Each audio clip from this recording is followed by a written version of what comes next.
Questions in this show should not be construed as specific recommendations or investment advice. Always consult with your investment professional before making important investment decisions. Securities offered through registered representatives of Cambridge Investment Research Incorporated, a broker-dealer member FINRA SIPC. Advisory services through Cambridge Investment Research Advisors Incorporated, a registered investment advisor. Cambridge and Clear Vista Financial are not affiliated. You are listening to the Spend Life Well Show with Kingdom Advisor Mark Trice and Jesse Hamilton. Mark and Jesse are passionate about seeing you spend life well. If you want to save for and invest in the future, then this show is for you. Call now and join the conversation with your financial questions. 512-452-1120. 512-452-1120. Mark and Jesse will answer your questions and discuss practical financial principles based on a foundation of biblical wisdom. So if you're ready to quit worrying about your finances and begin to spend life well, then call 512-452-1120. And let's meet your host, Mark Trice and Jesse Hamilton. Well, good morning, everyone. I'm Certified Kingdom Advisor Mark Trice and want to welcome you to the Spend Life Well Show, where we apply biblical wisdom to your financial journey. I am joined in the studio today by my co-host and fellow financial professional, Jesse Hamilton. Good morning, Jesse. Good morning, Mark, and everybody listening. Welcome to the Spend Life Well Show. I don't know why I'm really pumped up today, because I just feel like that, God's given us another day. It's beautiful weather. It's beautiful weather. It may be cold, but it's beautiful weather. It's going to warm up. Yeah, it will. It will. Jesse, hey, our verse today is Proverbs 21:5, which says, "Good planning and hard work lead to prosperity, but hasty shortcuts lead to poverty." Folks, you can call us right here in the studio with your financial questions at 512-452-1120. That's 452-1120. And I encourage you to do that early in the broadcast, because what happens is a lot of times we get towards the end of the show and people say, I think I want to call in and talk to Mark and Jesse and ask my question or make a comment. And we've got 10 seconds before we have to cut us off for the next program or for a commercial break. So call early, 452-1120. Jesse, what do we got in store for our listening audience today? Well, on today's program, we're going to continue our discussion that we were having last week on what the Bible says about investing.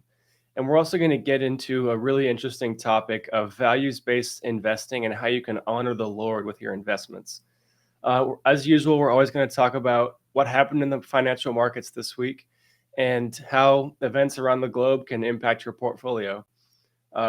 If we have time, we're going to dive into our mailbag. We got a few questions this week, and we want to talk with you. That phone number, again, is 512-452-1120. We would love to hear from you. It doesn't have to be about the markets. You don't have to be an expert. Just call and tell us what's on your mind. Is it inflation, your portfolio? I mean, you can tell us how much you spent to fill up your car with gas this week. Yeah. My wife texted me the other day. We were actually in a meeting, Jesse, with a client. And she goes, "I just paid $80 to only put maybe 15 or 20 gallons in my tank." And I said, "Okay, where you been?" It's been going up. And we'll certainly talk about that, gas prices, and what's really causing that to go up as well. But just remember, folks, call in early to the show, 452-1120, or, you can send us an email anytime at radio@spendlifewell.com. That's radio@spendlifewell.com. We'll respond to you within 24 hours, or we may even choose your question to be pulled out of our mailbag in an upcoming show. You can also watch us on Facebook Live or other social media channels, including YouTube. You can find all of those links at spendlifewell.com/radio, or you can follow us on Facebook to watch that live stream. Yeah, if you're listening on one of our social media channels, we're on Facebook, YouTube, Twitter, Instagram, LinkedIn even, and you can type your question directly underneath the video there. We'll see that live on the air, and we will respond to it in real time. So yeah, a lot of people don't get that. You can actually comment in live time on our video, and it will pop up right here on my screen, and we'll talk about your question. Yeah, so we want to hear from you, because there's a lot going on in the world this week, Jesse. We're in, really, this is the beginning of the third week of the Ukrainian conflict, where Russia's invaded. Excuse me, that's why we have a cough button. where Russia's you've invaded Ukraine, it is creating a devastating humanitarian crisis. Yes. We've heard stories after story of families having to be separated at the Polish border because no males of a certain age are being allowed out. Very heartbreaking, but I am impressed um, with the Ukrainian people, and they don't want to lose their freedom. And we continue to pray for them. We encourage our listeners to pray for them as well. Pray for a peaceful resolution to this, one that protects the interest of the Ukrainian people and really all of the world, because this conflict could easily spill over into other countries and very, very troublesome type of invasion that's going on here with this. There's lots of speculation as to what is Vladimir Putin's real true motive here. There's lots of places. We're not a political show, so we're not going to pontificate about that, what our thoughts are there. But just, we just want to lift up the Ukrainian people in prayer and look out for them. But I tell you, Jesse, the impact of this is having a tremendous ripple effect in the financial markets Yes, it is. It's and making waves everywhere. in our pocketbooks as well. So I know there's been a meme out there floating around that, oh yeah, I'm willing to pay a little bit more for gas for this little girl here. We certainly want to recognize the suffering that's going on there, but that's not truly what's happening when it comes to higher gas prices. And so, later in the show, probably in the second segment, we will certainly talk about Yes, we what's will. going on with oil, what's going on with how much it costs to fill up your tank, and when will it ever end. But in our first segment today, I wanted to pick up where we left off with talking about investing and what does the Bible say about that. We talked about Matthew 6:21 through 24, I think it is. I don't have my notes in front of me, but that's the scripture there where Jesus is saying that to store up your treasures in heaven, Yes. don't store them up on earth. And that particular verse is one of the most important verses in our business. We have it on our wall in almost every office because we want to make sure that our clients are looking at their wealth in the right perspective. And that's a really hard conversation to have with us because many people just really haven't paid attention to what God has to say about finance. And there's so much wisdom in the Bible when it comes to this. It's one of the most talked about subjects in the Bible. It was Over 2,000 verses, right? over 2,000 verses. If I can't remember how many parables Jesus has in Scripture here, but I know at least 9 of the 30 parables, 9 of 20. I can't remember. I'm not a biblical scholar. Maybe someone can call in and let us know what that number is. But at least 9 of those deal with money and possessions. Now, why did God, and certainly through Jesus's ministry here on earth, why did they talk so much about money? And this is fascinating to me because I think, God knew that we would have trouble, and God wants nothing to get in the way of a relationship with Him. And so that's why we talk about, that's why we do this show. We just want to share that, what we've gleaned from Scripture, what we've gleaned from what the Scripture says about managing your wealth and possession. So, we've been talking about investing the last week or so. We're going to continue that conversation today. And let's talk a little bit about investing in general, because there's really 3 types of investing, right, Jesse? Right. The 3 general strategies within investing that you can take part in are 1, accumulation, and 2, preservation, and 3, speculation. Well, let's unpack that for just a little bit. All Sure. right, because most of us in our adult life, we're in the accumulation phase, and we are led to believe that we can just simply take more risk when we're young, and we'll just let that ride. And in 30 years' time, we'll just wake up and we'll be ready to retire. And while most of us are in that accumulation phase, we still need to be in a mode of preservation. Now, accumulation means that I am trying to grow it. I'm Right. trying to grow my investments. I'm trying to grow my wealth. The accumulation phase is often very goal oriented, right? Right. It's very much goal oriented. I need this much money to It's retire on. timeline oriented. Right. I need this much money to be able to put my kids through college. But it shapes the way that we view how we manage that risk. Now, preservation is a phase of investing where you're trying to protect those investments, but you really never get out of the accumulation phase. You And just reduce it, would you say? you need to manage the risk that's involved with Right. Okay. accumulation. What the industry has taught us, this is the industry, not the Bible. This is the industry has taught us that, if we have a good mixture of stocks and bonds over time, we can reduce our risk and increase preservation by simply adding bonds. And that is false in the last decade or so because we've seen we've seen rising interest rates in the last few years, Yes, we and have. certainly this year and last. And that destroys that preservation mode mindset. So we have to look at different things to invest in Well, to make sure.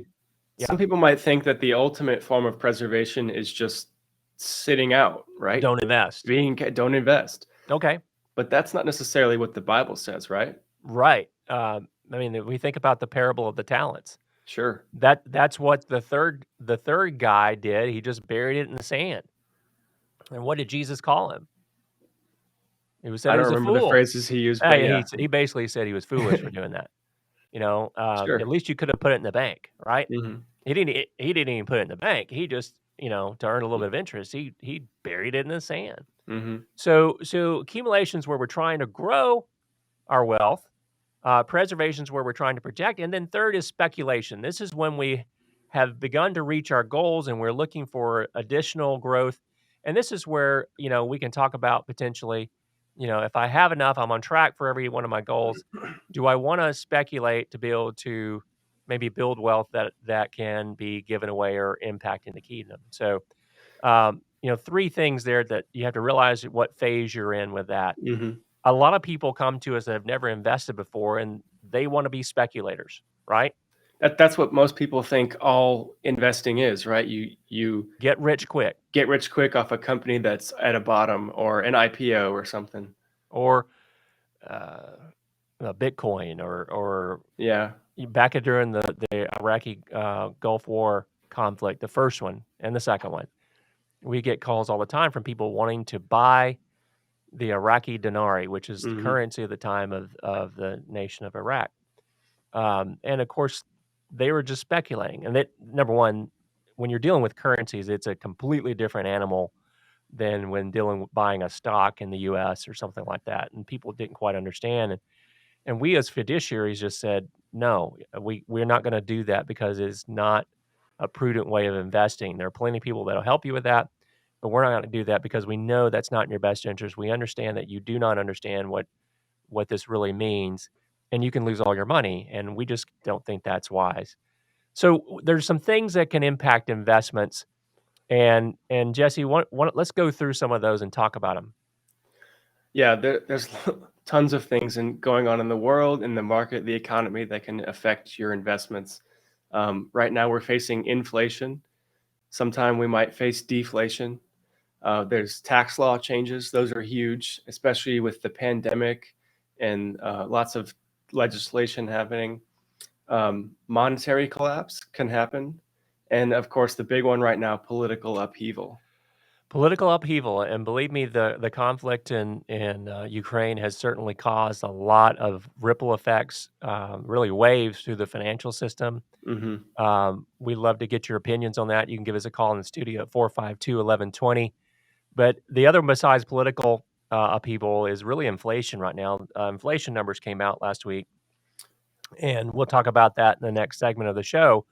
But things are on fire, Hmm. and we've got high inflation. And so we really should add a sixth one there besides inflation and deflation, Jesse. We need to probably talk about in the next segment stagflation. Mm. Okay. Stagflation, and we'll visit what Yeah, that's let's about. bring that up next segment. Yeah, I'll write it and down here. and so, we talk about these 3 stages of strategies investing, You're always trying to maximize your growth. Maybe you're in preservation, so you're trying to maximize your income. We always want to make sure that we have sufficient liquidity and that we minimize risk. And when we come back later in the show, we'll talk about, do we need to invest in a morally responsible way? Mhm. So give us a call here in the studio. We want to get in early, folks, because we want to make sure we have time to talk to you. 452-1120, 452-1120. You're listening to the Spend Life Well Show.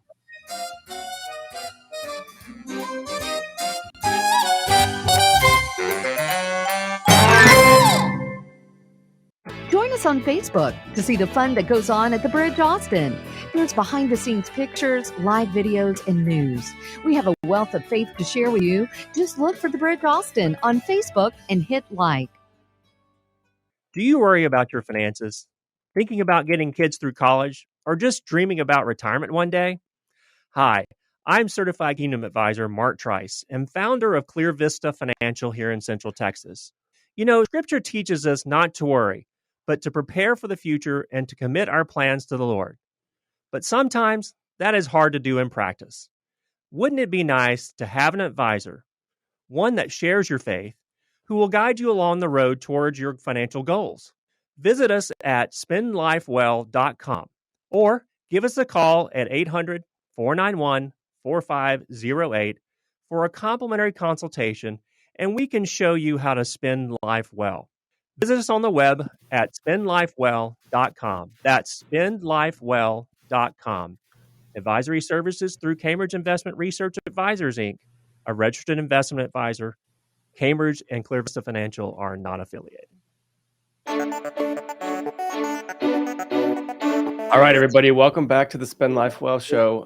I'm Jesse Hamilton, and as always, I'm joined by Mark Trice. And then in this second segment of our show, we're going to dive into what happened in the financial markets this week. A lot of crazy things are happening right now, but we enjoy talking with you guys about what's going on. So give us a call if you want to talk about it, 512-452-1120. Yeah, Jesse, let's update everybody on activity in the markets this week. All right, let's do it. So first, let's talk about the S&P 500. This is the index of the 500 largest companies in the United States by cap rate. It's one you hear on the radio or on the evening Right. news. That's what everybody's talking about. Yeah. But in this index, the largest companies pull the biggest weight. Just something to keep in mind there. But this week, the S&P 500 was down 2.88%. And that's a part of a larger picture of minus 11.79 year to date. That's a pretty big deal, Jesse. That's what we call going in. Anything more than a pullback of 10% is called you're in correction territory. Now, having a correction is not that uncommon, except for when we've been in a market the last year and a half, or really 2 years now, that has tended to seem like it was doing nothing but going up. Mm-hmm. And so this is the big deal because, we watched the markets react to news headlines all week. And there would be a headline in the morning, Ukraine and Russia talking, market goes up. Then at the end of the day, it would be Ukraine and Russia didn't come to any type of deal, market goes down. Gas prices up. And the big one this week was we got inflation numbers for the month of February. Yes, we did. And what were those numbers? What does that number look like? So the most recent number for the month of February is 7.9%. Annualized? Yep. Yeah, annualized. And the crazy thing about that is we haven't seen a number that high since January of 1982. And I'll have to admit that was before I was born. And I don't even know if your mom and dad had been married by then yet either, right? Yeah. I guess not quite. Yeah. So you were not even a figment of their imagination. I wasn't. But that number was 8.4%. So, we're talking 4 decades here. Right. And this is very significant because, last year we kept having the government tell us that, things are going to calm down, things are bad. And folks, they have not. They've continued to heat up. Inflation keeps rising. And the 7.9% annualized number does not account for any measurements that took place after Russia invaded Ukraine and when Right. we saw gas prices really spike up. Hmm. So guess what? March's numbers are going to be huge. Huge. I would not be surprised if we don't see something in the order of double-digit inflation. Well, let's move on to the Nasdaq. Speaking of inflation and interest rates, the Nasdaq is a tech-heavy index where companies use a lot of leverage to create their revenue, but that tends to be a bigger mover. And sure enough, this week it was at minus 3.53%. Minus And 3.5% down. Wow. right. And year to date, get ready for this number, minus 17.9. Well, that's not even the worst of it, is it, Jesse? Because I think the Nasdaq is in bear market territory. Yes. If you go Um, back to a high in the middle of November of 2021, last year, and you see how high the index was and compared to where it is now, this is a live calculation on the show here, 20.9% down. 20. So we are in bear market territory. Yes. We need to talk to our executive producer in the studio, see if we can get some sound effects. Right now, we need one that's a bear A bear growling, and he's going after your portfolio, okay? Right.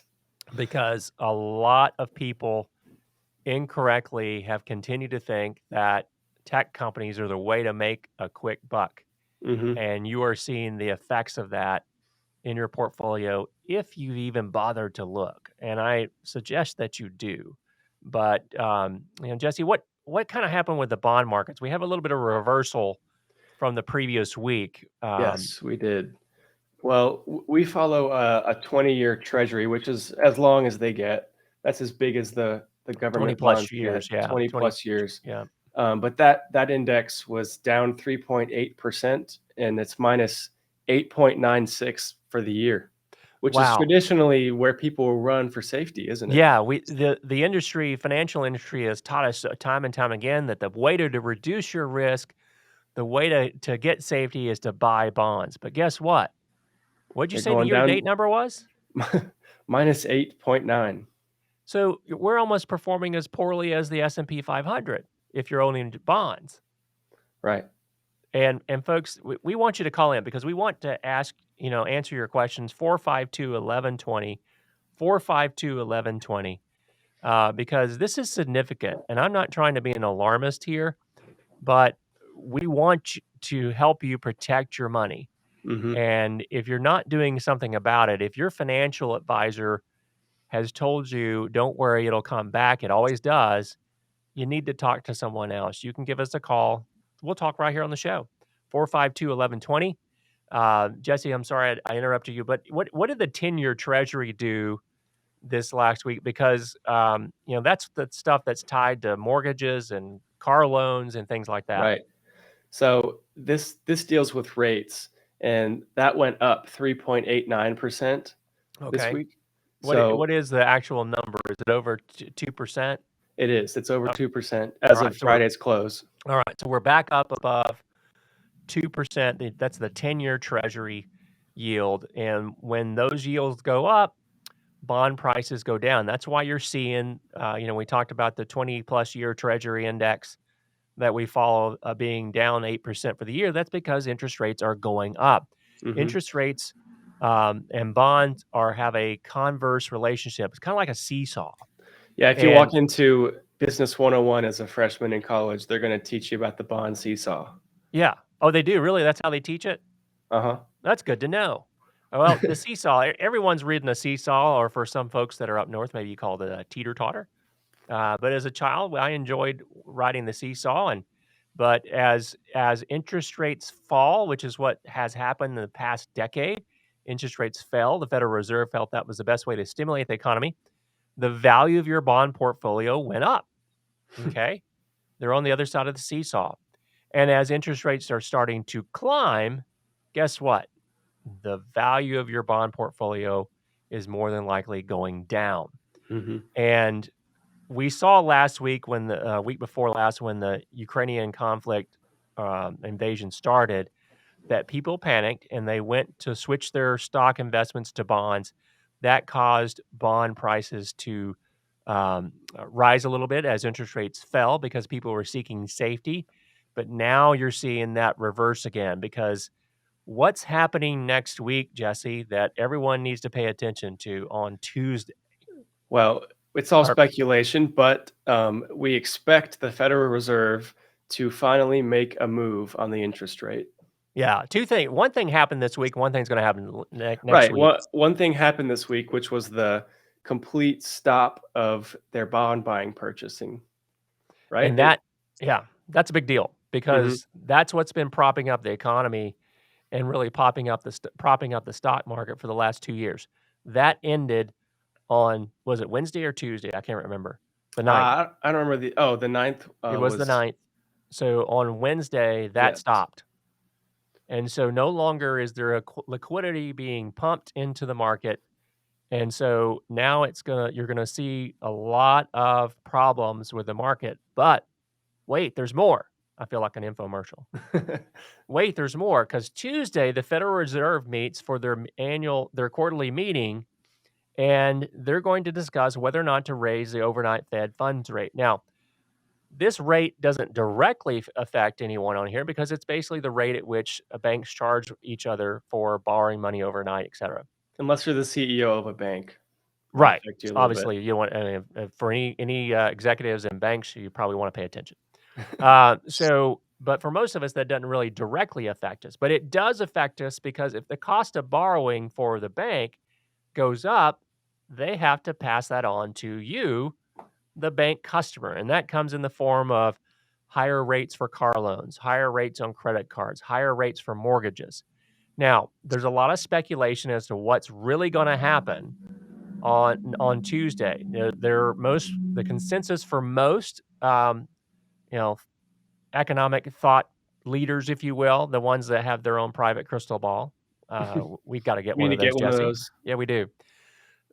Is that they're going to raise the overnight Fed funds rate to a quarter of a point, so 0.25%. However, there is a great consensus, and we'll see this on Tuesday. There is a great consensus that they will have a total of maybe 7 or more interest rate hikes this year alone. Now, Jesse, you remember this time last year, we weren't even talking about an interest rate hike. Yeah, it was We pretty were far saying off it in was the going to be future. 2023, maybe 2024, but here we are. And I would not be surprised. Write this down, Jesse. Listeners need to write this down. Let's see what Mark says. Let's test his knowledge. I think that we may have a half point interest rate hike. Now, the markets won't be expecting that. I think they're expecting a quarter point interest rate hike, but the markets are not expecting a half point. So you're saying that it could very likely be double what everybody's expecting. Yeah, but I think a lot of people are saying, well, this Ukrainian conflict, this invasion of Ukraine by Maybe they'll get Russia. scared and do nothing. Yeah, but all it's doing is it's creating more inflation, which is the thing that the Federal Reserve is trying to dampen, is they want to squash inflation. And the only way that they may be able to do that, Jesse, is to raise interest rates faster than people think. Now, Is that Jesse, to cool down spending and the general right, because if it costs more to behavior? borrow, you're right. If it costs more to borrow, then I may not invest as much if I'm a business, right? Mm-hmm. And so we have to remember that when we're thinking about this. But the reality is the invasion of Ukraine has created more inflation, more rapid rise in inflation, and we may have to go back to the Paul Volcker days of the 80s when we had to essentially create a recession. Mm-hmm. This is what the Federal Reserve did back in the 80s. They had to artificially create a recession in the U.S. And a lot of people thought that it was Ronald Reagan that didn't know what he was doing and caused us to lose a lot of jobs. And politically, that was a mess. But that was the rationale for the Federal Reserve: was inflation's out of control. We're in a situation of stagflation, which we'll talk about in just a second. We have to essentially create a recession. So interest rates rose. And for those of you that were around, I remember from my parents' perspective that, it might cost 15% to get a mortgage. That Wow. was your interest rate back then. So the Federal Reserve's got to do something. They have one tool that they can use, a couple of tools that they can use. And Jesse, let's us And they not just forget. used up the rest of one of their tools. That's right. And they're going to be selling those bonds off their portfolio in the coming months. I don't know. Maybe we'll get more direction as to what they are thinking on Tuesday. So anyway, Jesse, stagflation. Yes. No one wants to hear that Stagflation. word. No, nobody wants to hear it. But a very simple definition of that would just be an economy that is staying the same or slightly reducing while the people of that economy face extreme inflation. So your Yeah. economy is flat, nothing exciting happening, and prices keep going up. That's right. And so, and actually, you can even say that the economy will be contracting if we have a Mhm. recession, because the definition of a recession is our GDP or output goes negative for Mhm. at least 2 quarters. So I highly anticipate that is what might happen. You just can't engineer um, the economy in a global economy like this as much as people think. And so we are likely to have a slowdown in the economy. We are likely to continue to have inflation. So that's where we get the term stagflation. That's So, an interesting concept you just brought up, but what is the Federal Reserve's ability if the economy is a big ship cruising along? What is their ability to steer it? well, I've given the example sometimes using think of a big aircraft carrier. Okay. Now, what the Federal Reserve does has implications around the globe, not just in the U.S. But think of an aircraft carrier. And compare that to a ski boat. All right, Mm-hmm. ski boat, you can slalom back and forth. You can do zigs and zags real quickly, and you've got a situation there where you can respond quickly. But an aircraft carrier can't stop on a dime. They can't pivot and drive itself like a speedboat. Right. It takes a long time to turn a ship, Mm-hmm. and it takes a long time for the Federal Reserve to impact the economy. But what they've done over the last decade is they have used monetary policy and interest rate policy to basically stimulate the economy. This goes all the way back to the beginning or in the middle of the great financial crisis in 2007 through 2009, where we cut interest rates drastically to try to stimulate economy, improve that. And over the years, we have consistently, this is the Federal Reserve and the government, consistently pumped more money into the system to continue to stimulate that. Now with COVID, with us pumping trillions into the economy. So, Jesse, let's real quickly get a question from the mailbag, and maybe Okay. we can try to answer it before the next break. But Sure. um, Actually, this is a really relevant question that we got from a guy named Arthur. So if Arthur, you're listening, here's your question. He expressed concern that his portfolio is down 10.5% as of this week. And he said, I understand that markets can fluctuate, but I thought my 401k and IRA investments were supposed to be moderate. Is 10% a normal behavior? And then at the bottom here, it says my 401k is Vanguard target date 2035. okay, so we may have to go into the next segment with this. But Arthur, thanks for your question. That is not normal, but it is the new reality.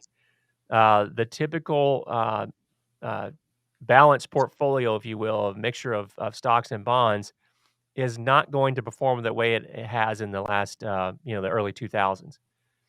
You really need to look at that. You need to talk to an advisor about what really is appropriate for you and what's suitable for you. Because if losing 10% in your portfolio at any given time causes you, trouble, causes you to not have peace, we know that God doesn't want us to have that type of disruption in our lives. So we encourage you to talk to someone. Unfortunately, if you call the 401k plan and talk to one of their dedicated advisors, they're probably going to tell you that it'll come back. But we can visit about this a little bit more on the other side of the break. Give us a call here in the studio before it's too late, 452-1120, 452-1120. You're listening to the Spend Life Well show. We'll be right back.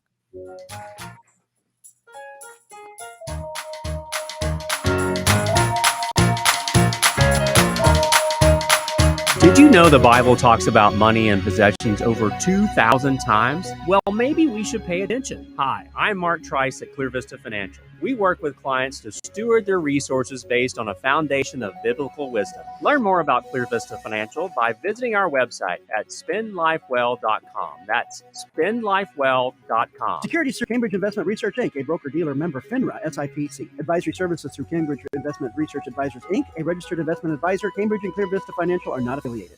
Discussions in this show should not be construed as specific recommendations or investment advice. Always consult with your investment professional before making important investment decisions. Securities offered through registered representatives of Cambridge Investment Research Incorporated, a broker-dealer member FINRA SIPC. Advisory services through Cambridge Investment Research Advisors Incorporated, a registered investment advisor. Cambridge and Clear Vista Financial are not affiliated.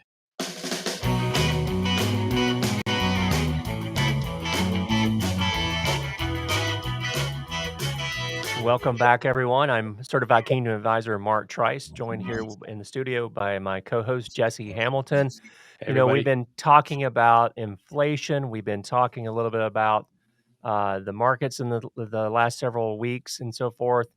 And I want to get in and talk a little bit about oil and gas prices a little bit because I want to make sure people kind of understand what's truly happening here. But at first, Jesse, we've got a webinar coming up this next Tuesday evening at 6 p.m. Central. And how can people register for that? You can visit our website, spendlifewell.com/radio, and you should see some links on there to the events. You could click on our Facebook, Clear Vista Financial Facebook, or you can send us a message throughout the week at radio@spendlifewell.com, and we'll show you how to register. Yeah, and we're going to be talking about tax planning. I know a lot of people are getting their taxes prepared. There's a lot of changes in the law the last few years. Myself and one of our partners, Matt Boudreau, will be presenting that. Even if you can't make it at 6 o'clock on Tuesday, go ahead and register at that's spendlifewell.com and click on the events tab there.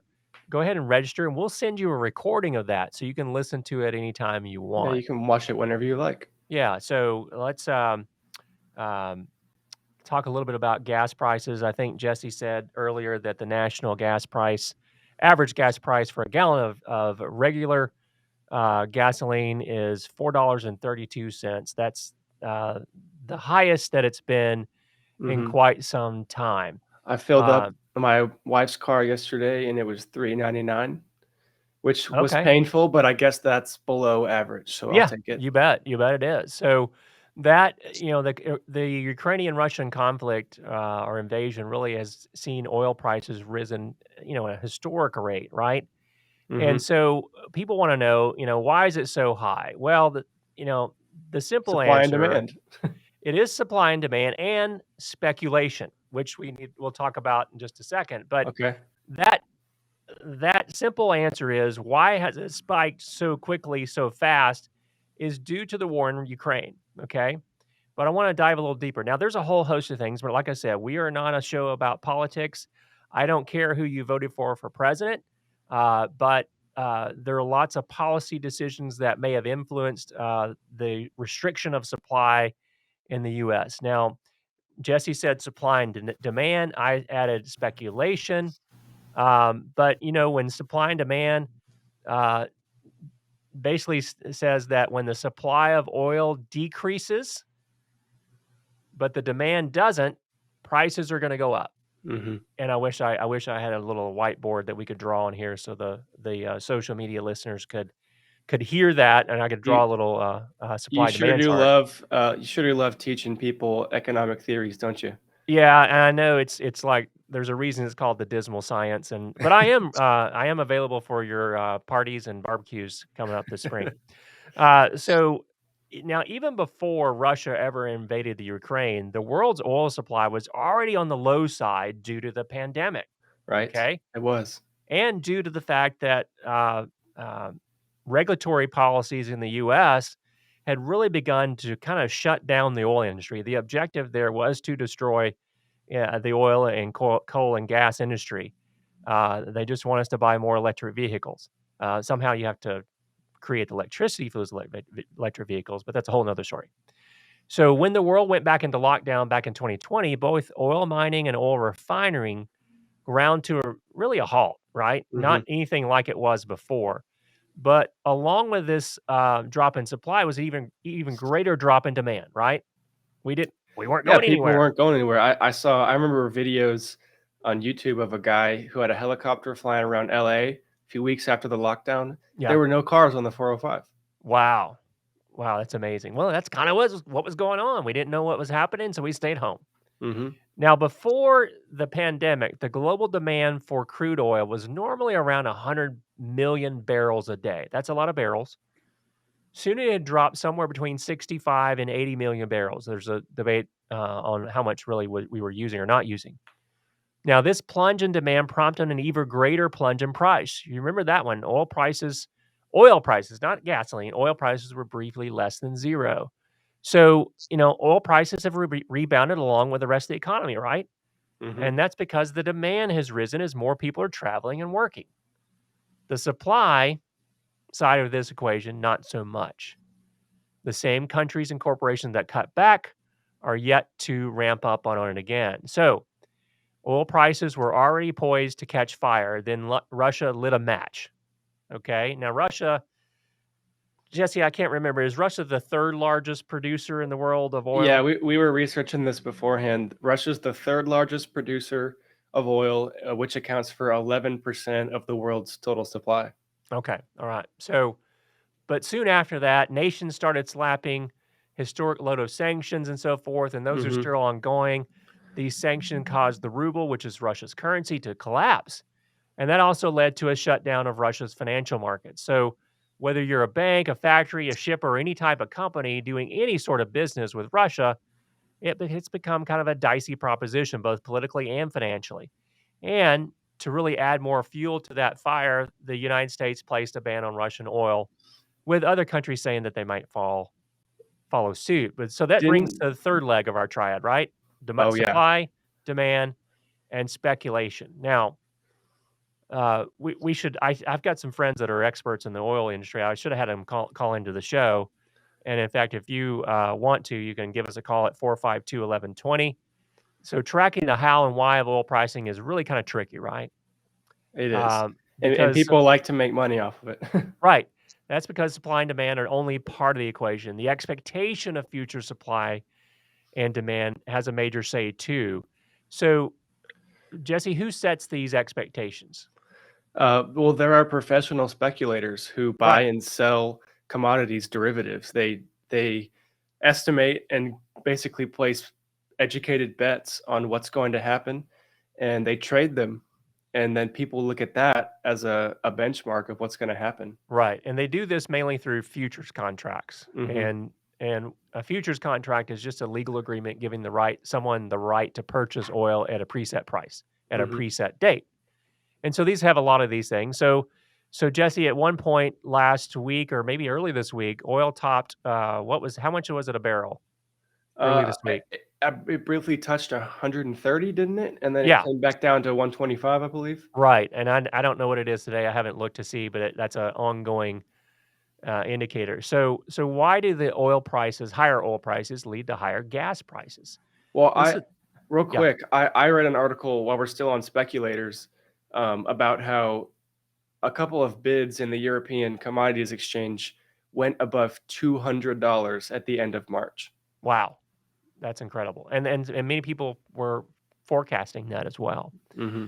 So, the interesting thing is that, you know, do higher oil prices lead to higher gas prices? Well, yes, but it's not such a one-to-one relationship. So, even though you've seen the price of gas rise this last week or so, you really haven't seen the impact because the price of gasoline and the price of oil don't move in tandem. They don't move simultaneously, right? Hmm. In fact, gas prices often lag oil prices by about 3 weeks. So that means, folks, that the price that you see now in response to oil prices from February, so gas prices are going to be even higher soon. That's even if oil prices stabilize. So, Jesse, I think we looked up a few tips can't believe we're having a conversation about how to save money on gas. But go through those few tips. Now, All some of right. these I was like, wow, I didn't realize that. Yeah, I actually didn't know this, but in our research, we came up with these tips. The first one's actually to fill up in the morning. Really? Yeah. Is that because there's not any lines or Well, I what is guess that? that's maybe part of it. You don't have to fight anybody for it. We haven't gotten to that point yet, but they do tend to rise throughout the day because Oh, more people come out of their houses. They go to work. Maybe they're on their lunch break. The gas stations go, oh, we'll notch it up a few pennies and charge you more for the same and really, gas. I've got some friends that sell gas station equipment, some of the pumps and things of that. And the gas station owners are not sitting there trying to figure out how they're going to gouge you. It really has to do with they're looking at the forward futures contracts on the supply that they're getting, and they have to keep raising the price of gases if they know the price of the next tanker that comes in to fill up their tanks is going up. Hmm. And so, but gas prices can rise throughout the day. What was it? There was another interesting one too. I Yeah. thought this was wild, but go ahead. People with really smart computers took a bunch of data and found out that it's actually cheapest to buy gas on Mondays. Yeah, on Mondays. So what was it? Wednesday, Thursday, and Saturday tend to be the most expensive days. Hmm.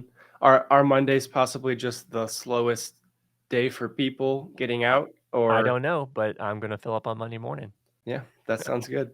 uh, And then this one is the most practical. This third tip we have, um, the amazing technology we have in our fingertips with our phones. There's a bunch of apps that can help you find the cheapest gas around town. Bear in mind, you might have to make decisions on how far to travel, what areas to go to, but Now I you have read articles, Jesse, on the big warehouse clubs having a little bit price war battle. Sam's and Sam's and Costco Costco. trying, and usually they typically are cheaper anyway. But you can check those out. That may be a great place to look at. But get one of those apps really helps a lot. Yeah, I was talking to somebody last week who loves Costco so much that they drive a couple times a month from Waco to Austin to visit. Yeah, okay. So they're not driving to fill up their tank, but they do it while they're here. Yeah. Yeah. Okay. So what can the U.S. do about this? In reality, folks, not much because it takes so long for those changes to directly control the prices. Because the government does not control the means of production. Hmm. They can influence it through regulatory things, and they did that in the last year and a half. They put a lot of restrictions on production rules, and that's causing problems now. But we can't reverse those changes and see an impact at the pump in the near term. So, even if we remove the ban on importing Russian oil, it won't really have an impact because the U.S. doesn't really import that much anyway. Um, Only about 8% of the U.S. oil imports in 2021 came from Russia. And really drilling more, which is what a lot of people have called for, is something of a non-starter too, at least in the short term. And here's a few reasons. The United States is already the world's top oil producer. Remember how I said Russia was number 3? The U.S. is number 1, producing 20% of the world's total in 2020. Back in December, the U.S. was already producing 11.6 million barrels per day. And the world's future supply issues are simply not coming from this side of the Atlantic. So even if the U.S. started producing more oil, local supply has a minimal impact on local price. That's because the oil market is a global one. Every country and company that produces oil sells their products across the world, regardless of borders and boundaries. Russia sells it to Mexico. Mexico sells it to the U.S. U.S. sells it to Canada, and it goes Hmm. on and on. All right. And that's where you're getting global oil prices. Oil producers, though, whether they be companies or countries, simply don't have much incentive to increase their output right now. Currently, higher oil prices benefit producers. OPEC, that's in the Middle Eastern companies, the Organization of Petroleum Exporting Countries, certainly has the capability, for example, but it's stated that it has no plans to do so in Wow. the future. Yeah. So, President Biden, I think in his State of the Union recently announced that he was going to release 30 million barrels from the nation's strategic petroleum reserve, but that's about 2 days worth of consumption in the U.S.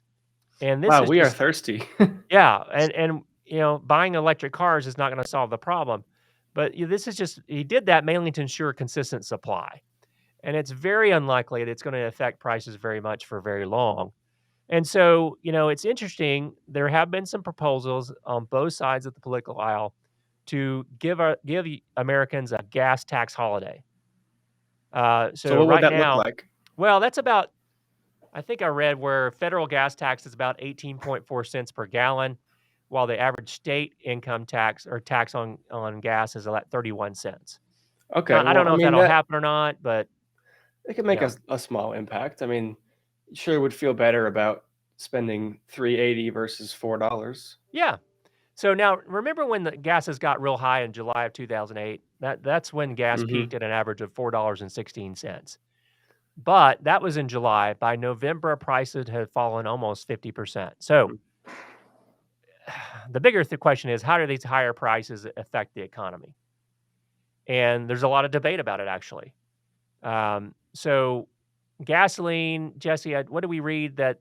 What does that make up of consumer spending? Uh, Roughly, 2.6%. yeah, about 2.6%. So expensive gas doesn't necessarily translate to less spending, because consumer spending is largely what our economy is based on, but it's a small percentage of that.